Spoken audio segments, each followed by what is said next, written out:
स्वागत है आप सभी का गुरु मंत्रा IAS क्लासेस गोसाईगंज में। पिछले अध्याय में हम लोगों ने पढ़े थे दर्रे के विषय में और समझा था उसे अच्छे कौन सा दर्रा कहाँ पर पाया जाता है या किस दर्रे को कौन कौन सी जगह कनेक्ट करती है, इसके विषय में अच्छे से अध्ययन किए थे। आज हम लोगों का अध्याय होगा प्रायद्वीपीय भारत। आज हम लोगों का अध्याय है प्रायद्वीपीय भारत। सबसे पहले जानते हैं प्रायद्वीप कहते किसे हैं। तीन तरफ से किसी सागर अथवा महासागर से घिरे हुए भूभाग को या क्षेत्र को प्रायद्वीप कहते हैं। एशिया के परिप्रेक्ष्य में या किसी महाद्वीप के परिप्रेक्ष्य में उसकी परिभाषा हो जाएगी किसी महाद्वीप का वह क्षेत्र जो तीन तरफ से जल से घिरा हो उसे प्रायद्वीप कहते हैं। जैसे भारत का प्रायद्वीप, भारत का प्रायद्वीप इधर अरब सागर है, अरब सागर है और उसके दक्षिण में हिंद महासागर है, हिंद महासागर है और पूर्व में बंगाल की खाड़ी है, बंगाल की खाड़ी है। इस प्रकार से ये तीन तरफ से जल से घिरा हुआ है। इधर अरब सागर से घिरा हुआ है और इधर हिंद महासागर से, इधर बंगाल की खाड़ी से। अतः हम कह सकते हैं कि भारत का ये दक्षिणी भाग यहाँ से ले करके यहाँ तक प्रायद्वीपीय भारत है, क्योंकि इतना भाग जल से घिरा हुआ है। इसी के विषय में हमें अध्ययन करना है और इसी को समझना है। तो सर्वप्रथम हम आपको इसके विषय में 2-3 वीडियो बनाएंगे, जिसमें आज ये पहला वीडियो है प्रायद्वीपीय भारत का। तो इसे समझेंगे कि है क्या ये प्रायद्वीपीय भारत।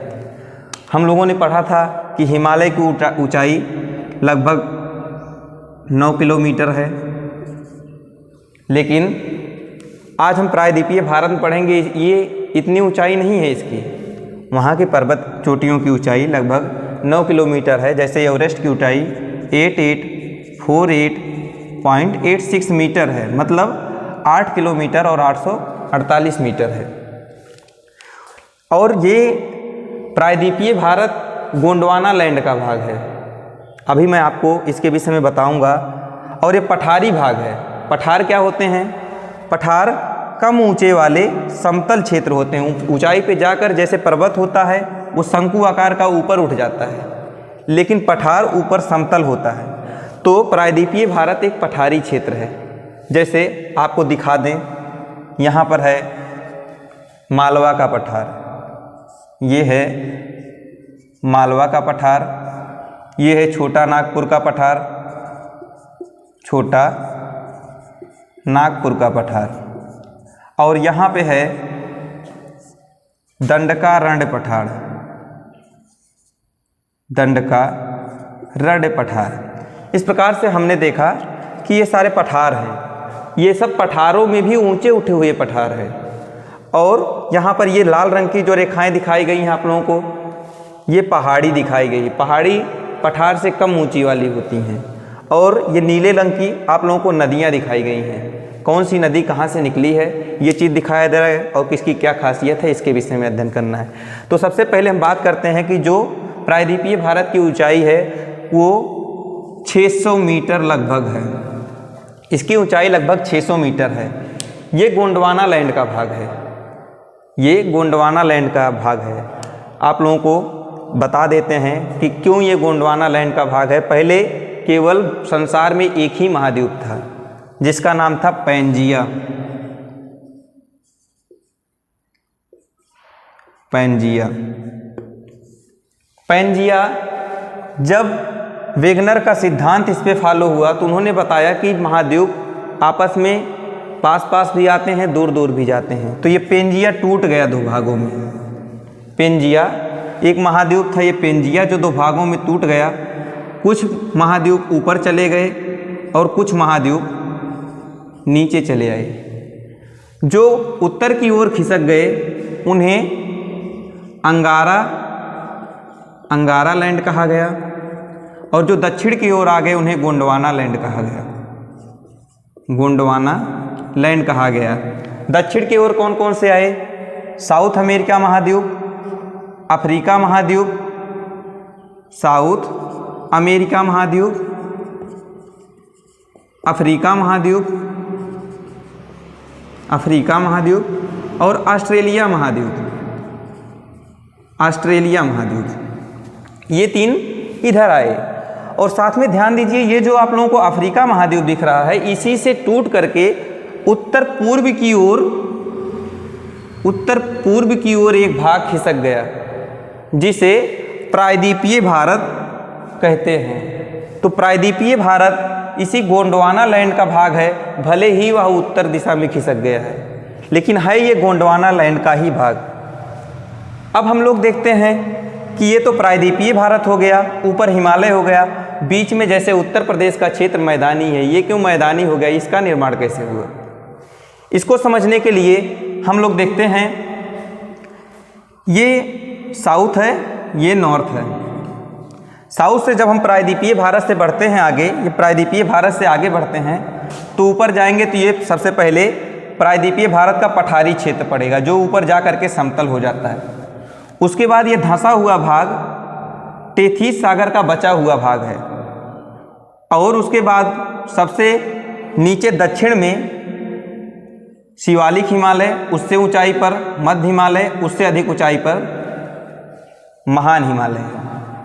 ये हिमालय और इधर प्रायद्वीपीय भारत की नदियां आकर के इसमें अनेकों नदियां, हजारों नदियां गिरती हैं। ये एक दिन की बात नहीं है, लाखों वर्षों की बात है, जिससे ये अपने साथ बालू और मिट्टी भी लेकर के आती हैं और इसमें डिपॉजिट कर देती हैं उन्हें।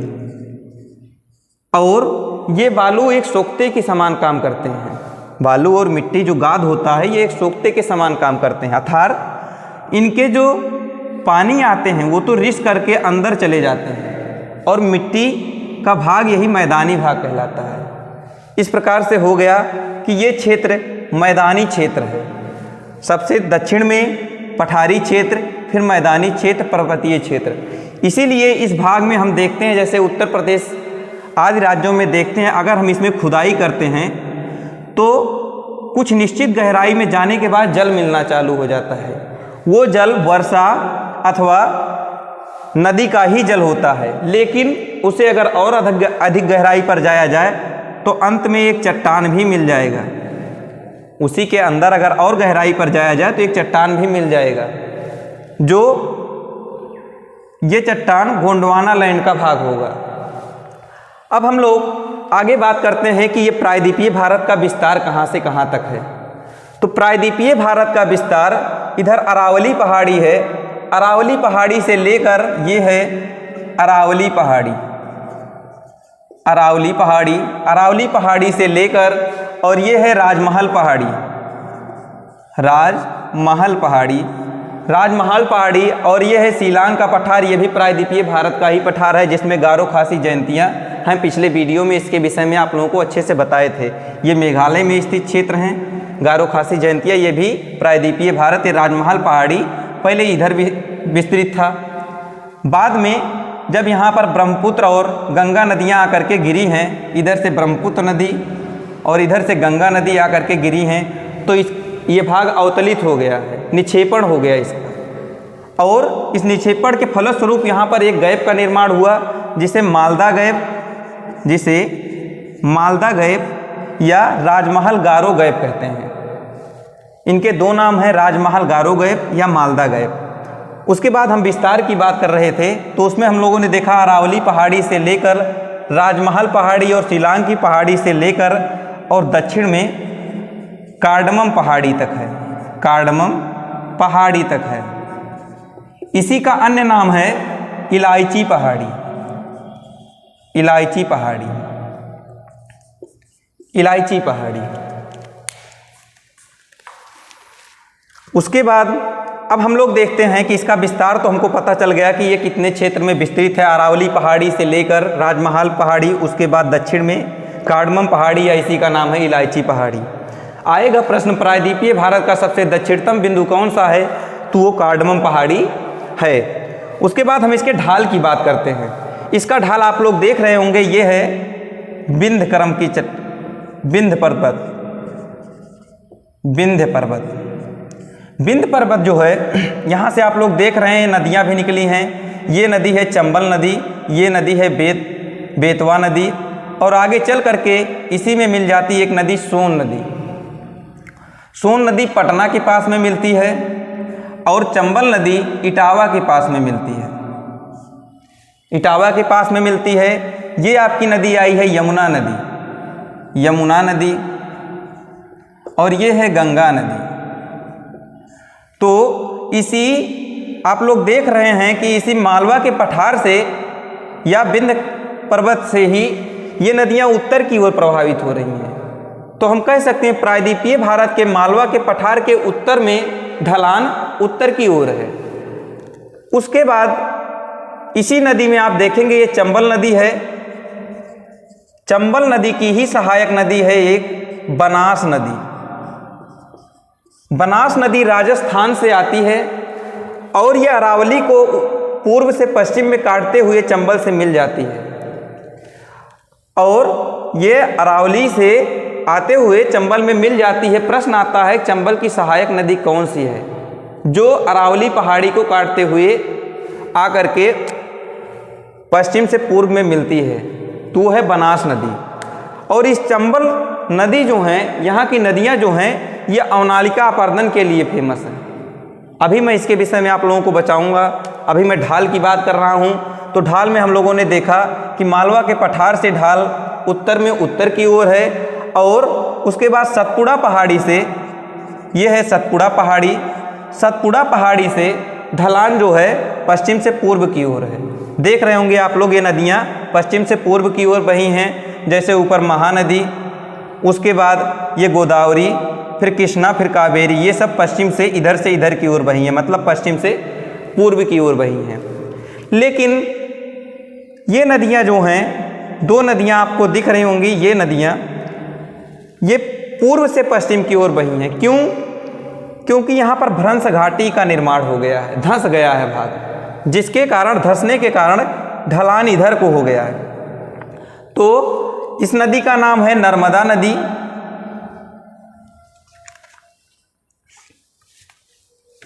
नर्मदा नदी और ताप्ती नदी। नर्मदा नदी और ताप्ती नदी। प्रश्न आता है कि नर्मदा नदी किन दो पहाड़ियों के मध्य होकर के बहती है? तो ऊपर विंध्य पर्वत है और नीचे सतपुड़ा पर्वत है। प्रश्न ये आएगा, नर्मदा नदी पूर्व से पश्चिम की ओर बहती है, क्यों? क्योंकि ये भ्रंश घाटी से होकर के बहती है, इसीलिए नर्मदा नदी पूर्व से पश्चिम की ओर बहती है। अब हमने उसके ढलान के विषय में जानकारी अध्ययन कर लिया। अब हम देखते हैं कि यह है पश्चिमी घाट। ये आपका जो दिख रहा है रेड कलर की लाइन, ये है पश्चिमी घाट। पश्चिमी घाट का विस्तार कहाँ से कहाँ तक है? ये ताप्ती नदी से लेकर के या सतपुड़ा पहाड़ी के पास से लेकर के यहाँ पर है कार्डमम पहाड़ी, कार्डमम पहाड़ी तक पूर्वी पश्चिमी घाट का विस्तार है। और पूर्वी भाग जो है ये बहुत कटा छटा है। क्यों? क्योंकि अधिकांश नदियाँ इधर ही अपना मुहाना बनाती हैं और उसको काट दी हैं। आता है प्रश्न, कौन सा भाग अधिक कटा छटा है? तो पूर्वी भाग अधिक कटा छटा है। अब हम बात करते हैं ये पूर्वी घाट और पश्चिमी घाट जहाँ पर मिलते हैं, यहाँ पर एक गांठ का निर्माण करते हैं जिसका नाम है नीलगिरी पर्वत। नीलगिरी पर्वत। ये नीलगिरी पर्वत का विस्तार पूछता है कितने राज्यों में है? तो नीलगिरी पर्वत का विस्तार 3 राज्यों में है। एक कर्नाटक में है, दूसरा तमिलनाडु में है, तीसरा केरल में है। कर्नाटक, तमिलनाडु और केरल। कई बार ये प्रश्न पूछा गया है कि नीलगिरी का विस्तार किन किन राज्यों में है? कर्नाटक, तमिलनाडु, केरल। उसके दक्षिण में पूछ लेता है कौन सी पहाड़ी है? तो अन्नामलाई पहाड़ी है, अन्नामलाई पहाड़ी है। उसके दक्षिण में हम लोगों ने देखा इलायची पहाड़ी है। इनको क्रम से लगाने के लिए दे देगा कि सबसे उत्तर में कौन सी है? नीलगिरी, फिर अन्नामलाई, फिर इलायची। इस प्रकार से हमने अध्ययन किया कि पश्चिमी घाट के विषय में और पूर्वी घाट के विषय में। अब हम बात करते हैं पठार के विषय में। पठार के विषय में पहाड़ी हमने पढ़ लिया कि ये विंध्याचल या विंध्य पर्वत है, उसके बाद ये सतपुड़ा पर्वत है, ये पश्चिमी घाट है, ये पूर्वी घाट है, और इधर है अरावली। अरावली भी एक पहाड़ी है। अरावली पहाड़ी के विषय में हम लोग पढ़ेंगे तो यहाँ पर गुजरात से लेकर पालनपुर एक जगह है, गुजरात में एक जगह है पालनपुर, पालनपुर से लेकर दिल्ली के पास एक जगह है दिल्ली रिज, दिल्ली रिज तक अरावली पहाड़ी का विस्तार है। ये भारत की सबसे प्राचीनतम पर्वत श्रेणी है, ये भारत की सबसे प्राचीनतम पर्वत श्रेणी है। और ये कैसी पर्वत श्रेणी है? अवशिष्ट पर्वत श्रेणी है। प्राचीनतम, अवशिष्ट, नवीन नहीं है। ये नवीन कौन सा है? हिमालय। हम आप लोगों को अध्याय में बताए थे कि हिमालय एक नवीन मोड़दार पर्वत है, लेकिन अरावली एक अवशिष्ट मोड़दार पर्वत है। अवशिष्ट क्या होता है? अवशिष्ट जो धूप या अम्लीय वर्षा या नदियों द्वारा उसके चट्टान को ब्रेक कर दिया गया हो, तोड़ दिया गया हो, और वो टूटते टूटते कुछ ही अंश उसके बचे हों, तो उसे अवशिष्ट बोलते हैं। तो अरावली एक अवशिष्ट पर्वत है जिसका विस्तार गुजरात के पालनपुर से लेकर दिल्ली रिज तक है। यहाँ से एक नदी निकलती है, बनास नदी। अब हम लोग पढ़ते हैं पठार के विषय में। पठार के विषय में देखते हैं सबसे पहले मालवा का पठार। मालवा का पठार ये ज्वालामुखी आदि से निर्मित है। ज्वालामुखी आदि से निर्मित होने के कारण हमने पिछले वीडियो में बताया था, जो क्षेत्र ज्वालामुखी आदि से निर्मित होगा वहाँ पर एक चट्टान का निर्माण होगा, बेसाल्ट चट्टान का। बेसाल्ट चट्टान का वहाँ पर निर्माण होता है, या वहीं पर काली मिट्टी का भी निर्माण होता है, जिसे लावा मिट्टी भी कहते हैं। और यही लावा मिट्टी काफ़ी उत्पादन के लिए फेमस है, या काली मिट्टी। तो हम लोग पढ़े मालवा का पठार बेसाल्ट चट्टानों से बना हुआ है, काली मिट्टी यहाँ पर पाई जाती है, या लावा मिट्टी भी कहते हैं। यहाँ पर काफ़ी की खेती अच्छे से होती है। उसके बाद हम लोगों ने देखा राजमहल पहाड़ी, उसी के पास में छोटा नागपुर का पठार, और उसके बाद देखा दंडकारण्य पठार। अब देखिए, एक आप लोगों को सिद्धांत और बता देता हूँ। ये जो हमारा प्रायद्वीपीय भारत है, ये अफ्रीका से टूट के अलग हुआ है, अफ्रीका से टूट के अलग हुआ है। जब ये अलग हुआ, अभी भी ये उत्तर पूर्व की ओर खिसक रहा है। आप लोगों को पिछले वीडियो में हमने बताया था कि ये उत्तर पूर्व की ओर खिसक रहा है, जिससे हमारे पर्वत, जो हिमालय पर्वत है, उसमें मोड़दार उत्पन्न हो रहा है। अभी भी वो ऊंचाई पर उठ रहा है। हिमालय की ऊंचाई अभी भी बढ़ रही है। अभी हाल ही मैंने एक सर्वे में किया गया है, एवरेस्ट की ऊंचाई में 0.86 मीटर की वृद्धि हुई है, या 86 सेंटीमीटर की वृद्धि हुई है। क्यों? क्योंकि ये उत्तर पूर्व की ओर प्रायद्वीपीय भारत अभी भी बढ़ रहा है। मतलब इसका आंतरिक संरचना तो स्थिर है, लेकिन ये उत्तर पूर्व की ओर बढ़ रहा है, जिससे हिमालय की संरचना स्थिर नहीं है। इसी के कारण कहा जाता है प्रायद्वीपीय भारत में ज्वालामुखी या प्रायद्वीपीय भारत में भूकंप नहीं आते हैं, जबकि हिमालय के क्षेत्र में अत्यधिक भूकंप आते हैं, क्योंकि उसके आंतरिक संरचना में प्रायद्वीपीय भारत द्वारा दबाव लगाया जाता है और उसमें परिवर्तन होता रहता है। इसी कारण यहाँ पर भूकंप आदि अधिक आते हैं। प्रश्न आता है कि भारत के किस क्षेत्र में भूकंप आदि की संभावना अधिक होती है? तो हिमालय के क्षेत्र में अधिक होती है। क्यों अधिक होती है? अभी आप लोगों को बताया कि ये उत्तर पूर्व की ओर प्रायद्वीपीय भारत खिसक रहा है, जिससे टेथिस सागर में वलन अभी भी हो रहा है, और इसमें वृद्धि हो रही है, या इसकी आंतरिक संरचना में परिवर्तन हो रहा है, जिससे भूकंप आदि की संभावना अधिक बढ़ जाती है। आप लोगों को पठार के विषय में बता दिए। अब अगले वीडियो में आपको इसके विषय में जो विशेषताएं हैं, जैसे विंध्य पर्वत की, सतपुड़ा या नर्मदा नदी की, या जो कुछ भी हैं प्रायद्वीपीय भारत की सारी विशेषताओं के विषय में चर्चा होगा। आज के अध्याय में इतना ही। जय हिंद, जय भारत।